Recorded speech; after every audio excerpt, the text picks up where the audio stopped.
It started with one statement, a dismissive remark, and, as some claim, completely ignorant. Recently, US President Donald Trump was talking about America's economic relationships with smaller nations, particularly in Africa. His response was absurd more than non-serious. He jokingly called Lesotho, a nation nobody has ever heard of. The reporters scrambled to fact-check. Social media erupted. In Lesotho itself, shock turned into outrage. Because this wasn't just a case of a world leader forgetting the name of a nation, it was something deeper, a glaring example of how little African countries are acknowledged on the global stage. And yet, while some dismissed it as just another Trump gaffe, others saw it as symptomatic of a bigger issue. The way smaller nations, especially in Africa, are frequently overlooked, underestimated, or outright ignored. But here's the real question. Was Trump just uninformed, or is Lesotho truly that insignificant to the world? Even if Trump was unaware, was joking about it fine by any means? Let's find out.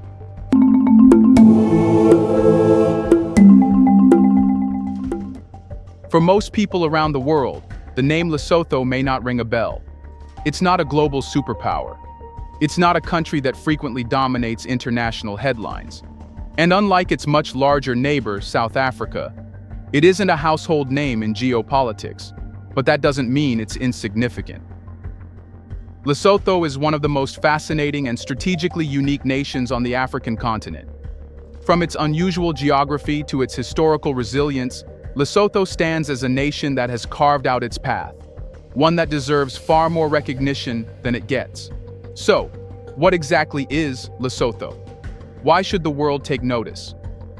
One of the most striking things about Lesotho is that it holds a world record. It is the only country on Earth where every inch of its territory sits above 1,400 meters in elevation. This gives Lesotho its famous nickname, the Kingdom in the Sky. Unlike most countries in Africa, which are known for vast plains and low-lying coastal regions, Lesotho is almost entirely made up of rugged mountains. The highest peak, Thabana Ntlenyana, stands at 3,482 meters, making it the highest point in southern Africa. But this elevation isn't just about breathtaking views. It has shaped everything about the country, from its economy to its way of life. Agriculture is an uphill battle, literally. Unlike fertile lowlands in other parts of Africa, much of Lesotho's land is too steep and rocky for large-scale farming. As a result, many of its people rely on subsistence farming, growing crops like maize and sorghum on small plots of land. But even that is a challenge, as the harsh winters bring heavy snowfall, something rarely associated with Africa. Lesotho is one of the few places on the continent where you can find ski resorts, making it a hidden gem for winter tourism. The mountainous landscape also makes infrastructure development an enormous challenge. Building roads, bridges, and transportation networks is an expensive and difficult task. Many villages remain isolated, with some only accessible by horseback or on foot. Yet, despite these challenges, Lesotho has managed to turn its unique geography into an asset. And if there's one resource Lesotho has in abundance, it's water. Lesotho is home to some of Africa's most powerful river systems, with the Senku River and Orange River originating in its mountains and supplying millions of people downstream in South Africa. Recognizing the value of its water resources, Lesotho struck a deal with South Africa in the 1980s known as the Lesotho Highlands Water Project, LHWP. This multi-billion-dollar project involves the construction of huge dams that capture, store, and redirect water to South Africa's economic hubs, including Johannesburg. For a small, landlocked country, this agreement turned water into a gold mine. Lesotho earns millions of dollars annually in water sales, which has allowed it to fund major infrastructure projects, improve public services, and invest in energy production. The water project has also created jobs, providing income to many locals who otherwise might have had to migrate to South Africa in search of work. On top of all this, the system supplies electricity for many areas in Lesotho, proving that even a geographically challenging country can find ways to leverage its natural resources.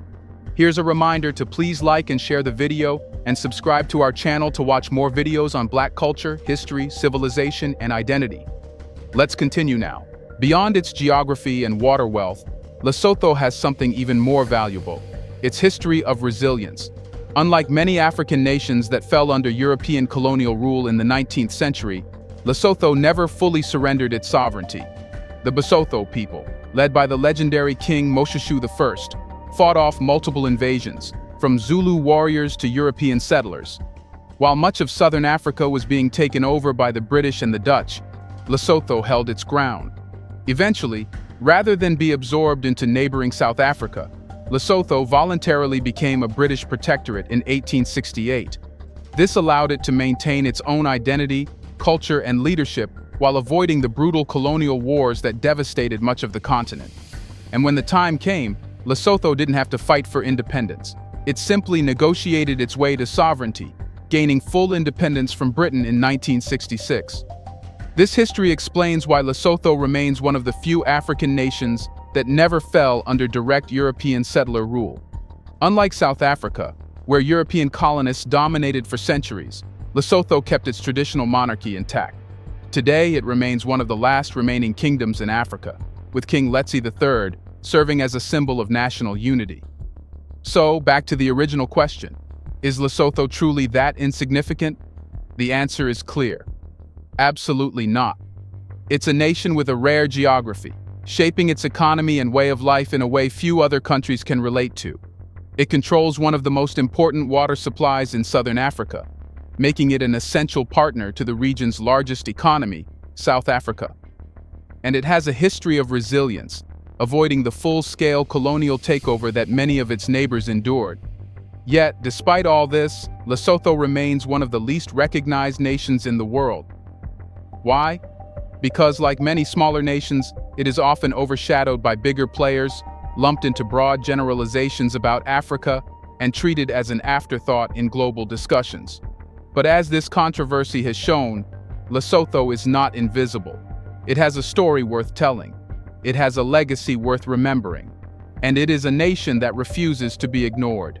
Because when a country owns the sky, controls the water, and writes its history, it is anything but insignificant. But let's not forget the most important thing, the economy. When most people think of major economies shaping the world, their minds immediately go to the United States, China, or Germany.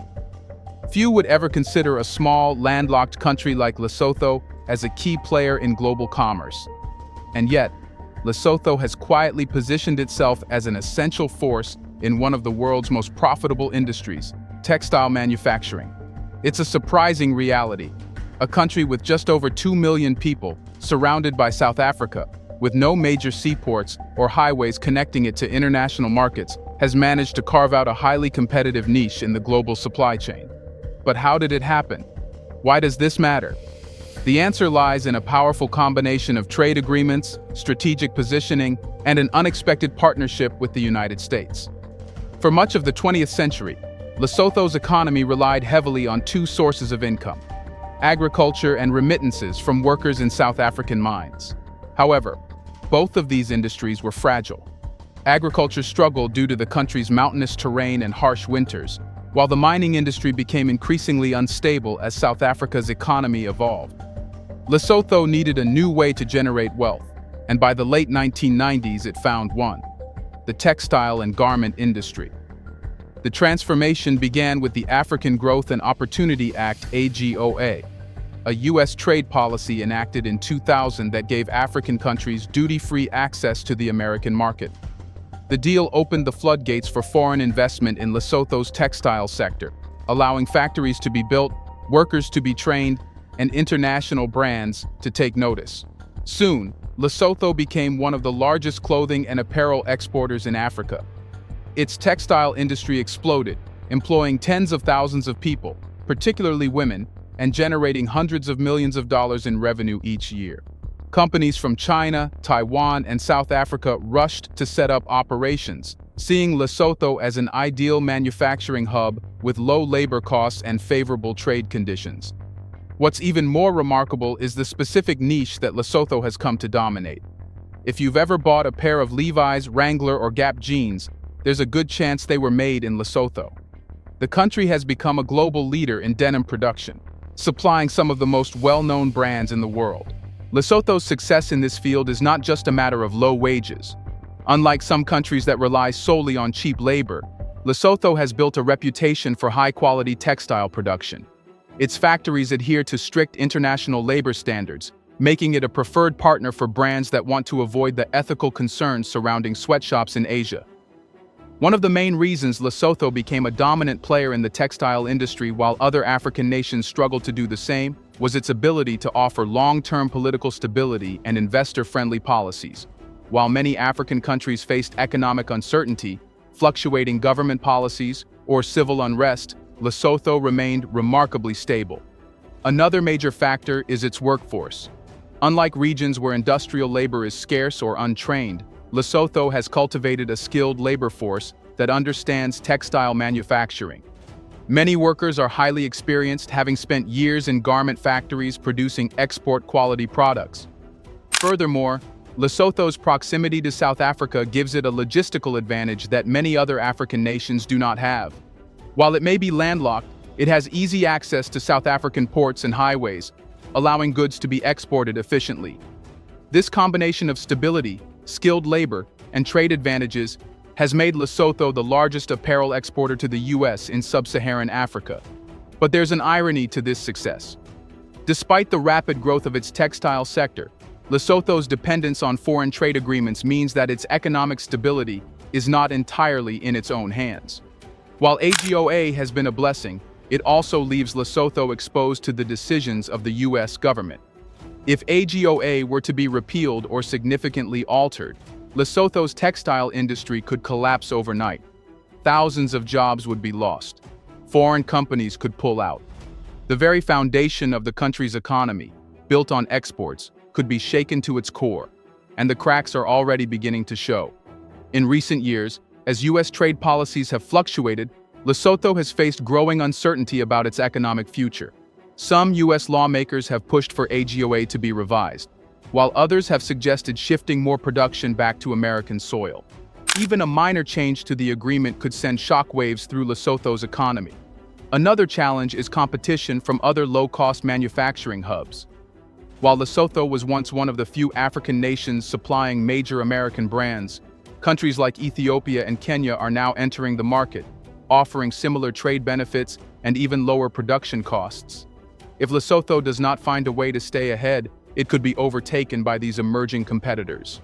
Additionally, climate change poses an unexpected risk. The textile industry is heavily dependent on water, and as droughts become more common in southern Africa, Lesotho's ability to sustain its factories could be threatened.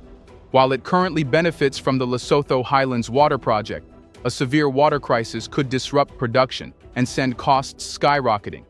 All of this raises an urgent question. Can Lesotho secure its economic future, or is it sitting on an unstable foundation? Lesotho's leaders are not blind to these vulnerabilities. In recent years, they have been working to diversify the economy, reducing the country's dependence on textiles and AGOA. There have been efforts to expand industries like agriculture, tourism, and renewable energy, but none have yet reached the level of economic impact that textiles have. One promising area is mining. Lesotho is home to some of the highest quality diamonds in the world, and there is significant potential for further exploration and investment in this sector. Additionally, the government has been looking into expanding local manufacturing, allowing more of the value chain to stay within the country, rather than just exporting raw textiles. With this, Lesotho has proven that even a small, landlocked country can become an essential player in the world economy. But to remain successful, it must ensure that its future is not dictated by the policies of foreign powers. It must secure economic independence before the very industry that built it becomes the one that breaks it. Now that we understand Lesotho's significance, both in its own right and in the global economy, we must return to the statement that sparked this entire conversation. When Donald Trump dismissed Lesotho with a careless remark, "Lesotho? No one knows what that is," he was making a statement about how the world views small nations, a statement about how African countries are routinely overlooked, dismissed, and treated as if they only exist when the West needs something from them. A statement that reflects a broader disrespect for sovereign nations that refuse to bow to global power structures. Because let's be honest, Lesotho is not an unknown country.